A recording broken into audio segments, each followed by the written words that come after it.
Hi guys, അങ്ങനെ വാഴ 2 കണ്ടിട്ട് വന്നിരിക്കുകയാണ്. ആദ്യം തന്നെ പറയാനുള്ള ഇവരുടെ ഇന്റർവ്യൂസ്, പ്രൊമോഷൻ ഇന്റർവ്യൂസിനകത്തൊക്കെ ആണെങ്കിൽ അലൻ വന്ന് പറഞ്ഞേക്കുന്ന ഒരു കാര്യം ഉണ്ടായിരുന്നു. ഈ പടം ഇറങ്ങിയിട്ട് ഇതിന്റെ ഡയറക്ടർ ആയിട്ടുള്ള സവിൻസ സ്വന്തമായിട്ടൊരു പാട്ട് ഇറങ്ങണം എന്നുള്ള രീതി, അതായത് സ സ സവിൻസ എന്ന് പറയുന്ന ഒരു പാട്ട് ധൈര്യമായിട്ട് ആ ഒരു പാട്ട് ഇറക്കാം. കാര്യം എന്ന് വെച്ചാൽ അത്രയും കിടിലമായിട്ട് ചെയ്തു വെച്ചേക്കുന്ന ഒരു പടമാണ്.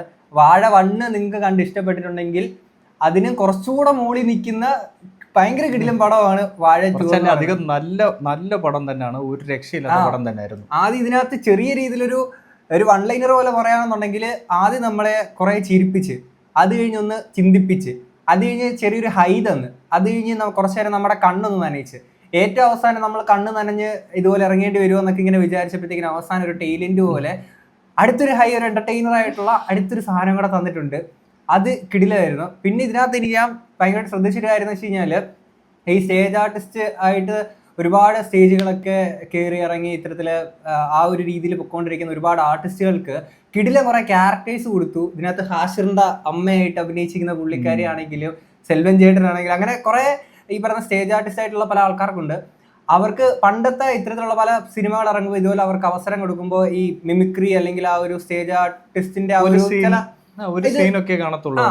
അപ്പം അതൊന്നുമല്ല, ഇത് അവർക്ക് അത്രയും പെർഫെക്റ്റ് ആയിട്ട് ആ ഒരു കാസ്റ്റിംഗിൽ അവർക്ക് കൊടുത്തിട്ടുണ്ട് എന്നുള്ളതാണ്. പിന്നെ ഇതിനകത്തിൽ എന്റെ ബിജുക്കുട്ടൻ ചേട്ടൻ, വിനായകന്റെ അച്ഛൻ, പുള്ളി ശരിക്കും പറഞ്ഞ നല്ലൊരു ആക്ടറാണ്. പുള്ളിയൊക്കെ അങ്ങനെ യൂസ് ചെയ്തിട്ടൊന്നുമില്ല. വളരെ വളരെ കുറച്ച് സിനിമയിലൊക്കെ പുള്ളി നല്ല രീതിയിൽ പെർഫോമൻസ് പുള്ളിക്ക് കിട്ടിയിട്ടുള്ളൂ. പക്ഷെ ഇതിൽ പുള്ളി തകർത്തിട്ടുണ്ട്. പുള്ളിനെ അങ്ങോട്ട് ഇവരെയൊക്കെ സത്യം പറഞ്ഞ് ഉപയോഗിക്കാൻ പറ്റിയ മുതലുകളാണ് കുറെ സാധനം ഇവരുടെയൊക്കെ ഉള്ളിൽ കിടപ്പുണ്ട്. പിന്നെ ഇനി പറയാനുള്ളതെന്ന് വെച്ചാൽ ഹാഷിർ ആൻഡ് ടീംസ്, ഈ 4 പേരില് ഞാൻ പറയാം ഈ പടത്തിൽ കുറച്ചുകൂടെ അലനൊക്കെ ഇത്രയും കിടിലായിട്ടൊക്കെ ഇവൻ പടം കണ്ടു കഴിഞ്ഞ അലന്റെ ഫാൻ. എനിക്കും ആ അഭിപ്രായം തന്നെയാണ്. എനിക്ക് 4 പേരിൽ ഏറ്റവും നന്നായിട്ട് പെർഫോം ചെയ്തെന്ന് തോന്നിയത് അലൻ തന്നെയാണ്. ബാക്കിയുള്ളവർ മോശമാക്കി എന്നുള്ളതല്ല, ബാക്കിയുള്ളവരൊക്കെ കിടിലിനായിരുന്നു. പക്ഷെ അലൻ നല്ലൊരു കഴിവുണ്ട്, നല്ലൊരു ആക്ടർ ആവാനുള്ള നല്ല കഴിവുണ്ട് അലൻ എന്നാണ് എനിക്ക് പേഴ്സണലി തോന്നിയത്. അതേപോലെ തന്നെ ദേവരാജ്, പുള്ളിയുടെ ഒരു സീനുണ്ട്, ചെറിയൊരു ദേവരാജിന്റെ ചെറിയ പോർഷനാണ്. പക്ഷേ സീൻ പറയുന്നില്ല, പക്ഷെ പുള്ളി ഒരു സീനിൽ പുള്ളി അജിന് കൊടുക്കുന്ന ചെറിയൊരു ലുക്ക് കൊടുക്കുന്ന ഒരു സാധനമുണ്ട്. എൻ്റെ മോനെ എന്നടാ സാധനം ഇത്. പുള്ളിനെ വെച്ചുകൊണ്ട് ഒരു കംപ്ലീറ്റ് ഒരു ഫിലിം ഇറക്കാൻ പറ്റുന്ന രീതിയിലുള്ള ഒരു മുതലാണ് ദേവരാജ് പുള്ളിയാണെങ്കിലും. പിന്നെ ഹാഷിറിന്റെ കുറെ എൻ്റെ പൊന്ന് കിടിലം കുറെ സാധനങ്ങളായിരുന്നു ഹാഷിർ. പിന്നെ അജിനും കിടിലമായിട്ട് സാധനം ചെയ്തു വെച്ചിട്ടുണ്ടായിരുന്നു. ഹാഷിർ ആൻഡ് ടീം ഇപ്പൊ നമ്മളെല്ലാവരും അവരുടെ റീൽസ് കണ്ടിട്ടാണ് വന്നത്. ഇപ്പൊ വാഴ ഫസ്റ്റിൽ അവർക്ക് ഒരു ചെറിയ റോൾ ഉണ്ടായിരുന്നു, ചെറിയ ഭാഗമായിരുന്നു അവർക്ക്. അപ്പൊ അതിനകത്ത് ശരിക്കും പറഞ്ഞ ഒരു റീലിന്റെ ഒരു രീതിയിലാണ് അവർ പെർഫോം ചെയ്തേക്കുന്നത്. അതിനകത്ത് എനിക്ക് ഹാഷിറിന്റെ പെർഫോമൻസ് അത്ര വർക്കായിട്ടൊന്നും ഇല്ലായിരുന്നു. നന്നായിട്ട് ചെയ്തു, പക്ഷെ ഒരു റീൽ സംഭവം തന്നെയായിരുന്നു. പക്ഷെ ഇതിൽ വന്നപ്പോഴത്തേക്ക് ഹാഷിറൊക്കെ ഭയങ്കര മെച്ചൂർഡായിട്ട് തന്നെ. ഹാഷിർ മാത്രമല്ല, അവരെല്ലാവരും നമ്മളെ ഈ പറയുന്ന ശബരി കിടിലമായിട്ട് ചെയ്തിട്ടുണ്ട്. എന്റെ പൊന്നടവേ അളിയ, നീ ഇത്രയും കിടിലായിട്ടൊക്കെ ചെയ്യുന്നുള്ള അത് അത്രയും പുള്ളിയായിട്ട് ചെയ്തിട്ടുണ്ട്. ശബരി ആണെങ്കിലും കുഡോസ് മീഡിയ പറയണ്ടല്ലോ. പിന്നെ സാബർ ആണെങ്കിലും മറ്റേ അലന്റെ അനിയത്തിയായിട്ട് വരുന്ന കൊച്ചിന്റെ പേരെന്താ, ആ കുട്ടിയുടെ പേരെടുത്തില്ല. ആ കൊച്ചിനും നല്ല രീതിയിൽ പുള്ളിക്കാരും ചെയ്തിട്ടുണ്ട്. എന്നുവെച്ചാൽ ഇവരൊക്കെ നമ്മൾ ചിലപ്പോൾ റീൽസിലൊക്കെ കണ്ടവരായിരിക്കാം, പക്ഷെ ആ കൊച്ചു നല്ല രീതിയിൽ തന്നെ ചെയ്തിട്ടുണ്ട്. അത് എനിക്ക് അത് മനസ്സിലാവും. നമ്മൾ റീൽസ് ചെയ്യുന്ന പോലെയല്ല സിനിമയിൽ അഭിനയിക്കുമ്പോൾ. ആ ക്യാമറയ്ക്ക് നമ്മൾ ഫോണിൽ അഭിനയിക്കുന്നത് വേറെ, പക്ഷേ സിനിമയിൽ അഭിനയിക്കുന്നതെന്ന് പറഞ്ഞാൽ അതൊരു വേറെ രീതിയാണ്. അത് പെട്ടെന്ന് ഇവര് അഡാപ്റ്റ് ചെയ്ത് അതുപോലെ തന്നെ എല്ലാവരും ഇതിനകത്ത് ഒരുപാട് പേരുണ്ട്. അമീൻ ടീം തന്നെ ഉണ്ട്, അവർക്ക് ചെറിയ റോളാണ്. മറ്റേ ശബരിയുടെ ടീമുണ്ട്, അവരുടെ പേരൊക്കെ എന്തായിരുന്നു, സാബ്രോ, അവരെല്ലാരും ചെയ്തിട്ടുണ്ട്. അവർക്കൊക്കെ വളരെ കുറച്ച് റോളേ ഉള്ളൂ, പക്ഷെ എന്നാൽ പോലും അത് കൺവിൻസിംഗ് ആയിട്ട് സിനിമാറ്റിക് ആയിട്ട് തന്നെ അവർ ചെയ്തിട്ടുണ്ട്. അതെ, ഇപ്പൊ നമ്മൾ റീൽസിനകത്ത് കാണുന്ന ആ പരിപാടിയല്ല, ഇവർക്ക് ഇത്രയും കിടിലായിട്ട് ഒരു കംപ്ലീറ്റ് എന്റർടൈനർ ആയിട്ടുള്ള ഒരു സിനിമയില് കിടിലായിട്ട് ഇവരെല്ലാരും ചെയ്തിട്ടുണ്ട്. ഇത് എന്റർടൈനർ എന്നാണോ ഫീൽ ഗുഡ് എന്നാണോ പറയുന്ന തരത്തിൽ എല്ലാം കൂടെ മിക്സ്ഡ് ആയിട്ടുള്ള ഒരു സാധനമാണ്. ഇത് വാഴയാണ്, വാഴ പടം, വാഴ ഫ്രാഞ്ചൈസ് അങ്ങനെ വേണം പറയാൻ. പിന്നെ ഹാഷിർ ആൻഡ് ടീംസ് കാണുമ്പോൾ നമുക്ക് പരിചയമുള്ള നമ്മുടെ ഒരു കൂട്ടുകാരി സെറ്റപ്പ് പോയിട്ട് സിനിമയിൽ അഭിനയിച്ച് അത് കാണാൻ പോകുന്ന ആ ഒരു എക്സൈറ്റ്മെന്റ്, ആ ഒരു ഇഷ്ടമാണ് ഇപ്പം ഇവരെ ഇത്രയും ആൾക്കാരെ ഇതുപോലെ നമ്മൾ ഈ ഒരു സ്ക്രീനിൽ കാണുമ്പോൾ നമുക്ക് ആ ഒരു സാധനം കിട്ടുന്നത്. ഇനി ഇത് കഴിഞ്ഞിട്ട് പറയേണ്ട ഒരു സാധനം, ഇതിന്റെ സ്ക്രീൻ പ്ലേ റൈറ്റിംഗ് എടുത്ത് വെച്ചേക്കുന്ന ഒരു സാധനം എന്ന് വെച്ചാല്, ഇതിന്റെ എഡിറ്റർ ഏത് രീതിയിലാണ് കട്ട് ചെയ്ത് വെച്ചേക്കണേ.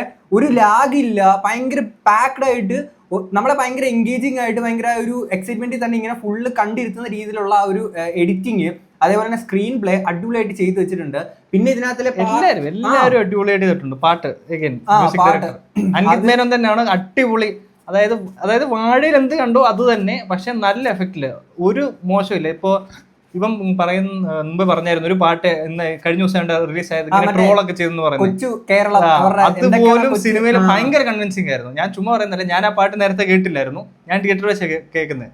കിടിലനായിരുന്നു, നല്ല, അതായത് പക്ക അതിന് ആ സിനിമയോട് ചേർന്ന് പോകുന്ന പാട്ട്. നമുക്ക് അങ്ങനെ അയ്യെന്ന് തോന്നിക്കുന്ന ഒരു പാട്ടേ അല്ല സിനിമയിൽ.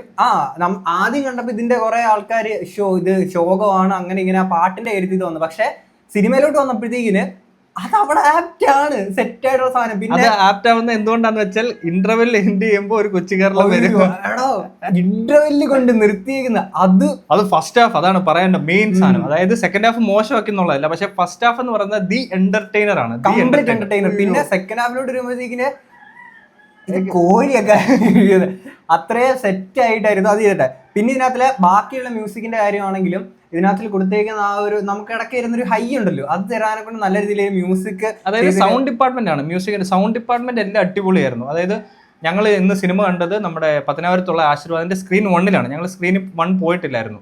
അടിപൊളിയായിരുന്നു. ഇടയ്ക്ക് വെച്ചൊരു ചെറിയ മൈനർ ഇഷ്യൂ ഉണ്ടായിരുന്നു, പക്ഷേ തിയേറ്റർ അടിപൊളിയായിരുന്നു. സൗണ്ട് സിസ്റ്റം ഒക്കെ ഒരു രക്ഷയില്ലായിരുന്നു. അതുകൊണ്ട് തന്നെ നമുക്ക് മനസ്സിലാവും ആ സൗണ്ടിന്റെ ഒരു ഇത്. കാരണം ഓരോ സീനിനുള്ള ഇവൻ പറഞ്ഞ പോലെ ആ ചാർജ്, ആ ഒരു നമുക്കിങ്ങനെ നിൽക്കും. അത് പ്രത്യേകിച്ച് ഫസ്റ്റ് ഹാഫ് കിഡിലാണ്. ഫസ്റ്റ് ഹാഫ് ദി ബെസ്റ്റ് ആണ്, ദി ബെസ്റ്റ്. സെക്കൻഡ് ഹാഫ് മോശം എന്നല്ല, ഫസ്റ്റ് ഹാഫ് എന്ന് പറഞ്ഞ എന്റർടൈനർ ദി ബെസ്റ്റ് ആണ്. പിന്നെ ഇനിയും ഏറ്റവും കൂടുതൽ മൂവീസ് കിട്ടാനെ കൊണ്ട് ചാൻസ് ഉള്ള ഒരാളുടെ പേര് പറയുകയാണെങ്കിൽ ഞാൻ അലന്റെ പേര് പറയും. അലന് ഇനി ഒരുപാട് പടം അലൻ എന്തായാലും കിട്ടും. കാര്യം അലൻ അത്രയും നന്നായിട്ട് ചെയ്തിട്ടുണ്ട്. ബാക്കിയുള്ളൊരു മോശമെന്നല്ല പറയുന്നത്, എല്ലാവരും അടിപൊളിയായിട്ട് തന്നെ ചെയ്തിട്ടുണ്ട്. പക്ഷെ അലൻ കുറച്ചുകൂടെ വാവ് കൊള്ളാം എന്നുള്ള കുറച്ച് സാധനം അലന്റെ ഫീൽ ചെയ്തിട്ടുണ്ട്. പിന്നെ കമ്പാരിസൺ അല്ല, പക്ഷെ ഇപ്പൊ നമ്മള് ഇപ്പൊ തണ്ണീർമത്തനൊക്കെ കാണുമ്പോൾ കമ്പാരിസണിനോട് പറയുന്നല്ല, തണ്ണീർമത്തൻ കാണുമ്പോൾ നമുക്ക് നസ്ലിനോട് ഒരു കൂടുതൽ ഇഷ്ടം അന്ന് വന്നില്ലേ, ആ ഒരു എലമെന്റ് ആണ് അലനുള്ളത്. പെർഫോമൻസ് വൈസ് അത് നല്ല പെർഫോമൻസ് വൈസ് ഉള്ള സാധനമാണ് പറഞ്ഞത്, അല്ലാതെ ആ ഒരു സെയിം പാറ്റേണിന്റെ ഒരു പരിപാടിയല്ല. പെർഫോമൻസ് കുറച്ചുകൂടെ ഇത് കൊള്ളാലോ എന്നുള്ളൊരു സാധനം അടിച്ചു. അതേപോലെ വിനായകിന്റെ ഒക്കെ ഇവന്മാരുടെ ഒരു ഇമോഷണൽ സാധനം ഉണ്ടല്ലോ, അതൊക്കെ കറക്റ്റ് ആയിട്ട് വർക്കായി എന്നുള്ളതാണ്. ആൻഡ് ഈ സവിൻസ് ഡയറക്ടർ മാൻ, നിങ്ങൾ ഇത് ഇത്ര ആൾക്കാരെയും കൂട്ടിയിട്ട് ഇത് കൃത്യമായിട്ട് എങ്ങനെ ഇവരെ ഉപയോഗിക്കണം എന്നുള്ളത് മനസ്സിലായിട്ട് ചെയ്തേക്കുന്ന ഒരു സാധനം. 100 കോടി അടിക്കുന്നുണ്ടെങ്കിൽ ഈ പടം അടിക്കണം എന്നുള്ളതാണ് കാര്യം. പുതുമുഖങ്ങളായിട്ടുള്ള ഒരുപാട് ആളുകൾ ഈ ഒരു പടത്തിൽ ഇത് 100 കോടി ഡിസർവ് ചെയ്യുന്ന പടമാണ്. അതായത് ഒരു തരത്തിലും, അതായത് ദി എന്റർടൈനർ ആണ്. അതായത് നല്ലൊരു സിനിമയാണ്, നല്ലൊരു സിനിമ. ഒരുപാട് ഞങ്ങൾ പറഞ്ഞ് അങ്ങനെ പോകുന്നില്ല, പക്ഷെ വളരെ നല്ലൊരു സിനിമയാണ്. ഞാൻ ഭയങ്കരമായിട്ട് എൻജോയ് ചെയ്തൊരു സിനിമയാണ്. സാധാരണ പറയുന്ന പോലെയല്ല, നമ്മള് ഭയങ്കരമായിട്ട് എൻജോയ് ചെയ്തു. എനിക്ക് ഭയങ്കര ഇഷ്ടമായി. പിന്നെ ഇതില് സീൻ ഏതാന്നുള്ളത് പറയുന്നില്ല, പക്ഷെ ചിരിച്ചുള്ള ഊപ്പാടിളകിയ ഭയങ്കര ഹൈലി റിലേറ്റബിൾ ആയിട്ടുള്ള നമ്മുടെ സ്കൂൾ ലൈഫിലൊക്കെ നമ്മള് ചെയ്തേക്കുന്ന ഒരു പരിപാടി ഉണ്ടായിരുന്നു. അത് ഭയങ്കരമായിട്ട് വർക്കായി. അത് ചിരിച്ച് വണ്ണപ്പി എന്ന് പറഞ്ഞാൽ അത്രയും കിടിലൻ സാധനമായിരുന്നു. അസേ ഹോൾ പടത്തെ പറ്റിയിട്ട് പറയുകയാണെങ്കിൽ മക്കളെ നിങ്ങൾ ഇത് പോയി കാണണം. ഇത് ഞാൻ പറഞ്ഞില്ലേ 100 കോടി ഡിസർവ് ചെയ്യുന്നൊരു പടമാണിത്. ഒരു കാര്യം കൂടെ ഞാൻ ആഡ് ചെയ്യുവാണ്, സോറി.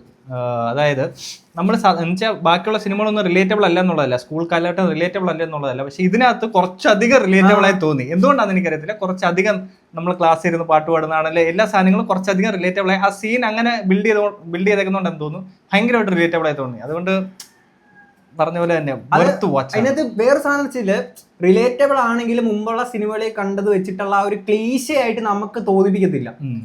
ആ ഒരു ക്ലീശേ പരിപാടികള് നമുക്ക് തോന്നിപ്പിക്കാത്ത വിധത്തിൽ പുള്ളി ആ ഡയറക്ടർ മാൻ നിങ്ങളത് ചെയ്തത്, ഇതിന്റെ സ്ക്രീൻ പ്ലേ ആണെങ്കിലും റൈറ്റിംഗ് ആണെങ്കിലും ഒക്കെ ചെയ്തു വെച്ചത് കിക്കിടിലം സാധനം. ഇനി ധൈര്യമായിട്ട് നിങ്ങൾക്ക് ആ പാട്ട് പാടാം. അത്രേ ഉള്ളൂ. അസേ ഹോൾ പടം വൻ കിടിലം, പോയി കാണുക, മസ്റ്റ് വാച്ചാണ്.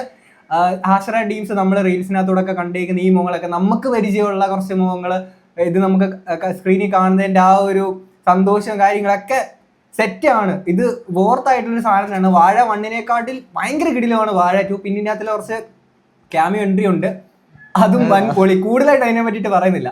അപ്പോൾ അത്രയൊക്കെ ഉള്ളൂ. പടം പോയി കാണുക. കണ്ടിട്ടുള്ള ആൾക്കാർ നിങ്ങളുടെ അഭിപ്രായങ്ങൾ പറയാം. നമുക്ക് അടുത്ത വീഡിയോ ആയിട്ട് കാണാം. അപ്പോൾ ശരി, ബൈ.